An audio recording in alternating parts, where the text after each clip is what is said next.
Per primera vegada a Barcelona, un centre cívic dona l'oportunitat d'iniciar-se en el món del trapezi i les teles. L'escenari ha estat aquesta sala del centre cívic Les Corts, que durant 15 dies s'ha convertit en un campus d'acrobàcies aèries per una vintena d'alumnes. Una hora d'estiraments. Esquena, cames, tot és important. Sembla una classe de ioga, però és el primer pas que han de fer aquests alumnes abans de començar a fer acrobàcies. Hacen un precalentamiento y preparación física basada en el yoga, que es una técnica que ayuda mucho para meterse en el cuerpo de uno mismo, crear conciencia corporal, ya que en los aéreos se necesita mucha conciencia corporal, control y escucha interna, ya que la mayor seguridad es sobre todo estar seguro de lo que estamos haciendo. La concentració és fonamental i sense un gran esforç no s'aconsegueixen resultats.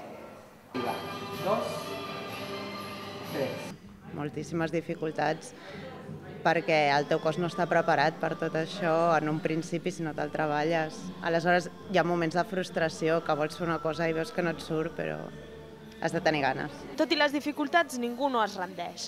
S'animen els uns als altres i alguns d'ells aspiren a seguir les passes dels seus mestres i dedicar-se professionalment a fer acrobàcies. No ens esperàvem l'acollida que ha tingut. La veritat és que ha vingut gent a escoles i puestos molt diversos, des de gent que ha fet cursos a la central del circ, a gent que està fent cursos també de trapezi, aerosoteles, a cases ocupes, hi ha molt bona cantera. Tan bona ha estat l'acollida que al setembre aquest curs intensiu continuarà en forma de taller.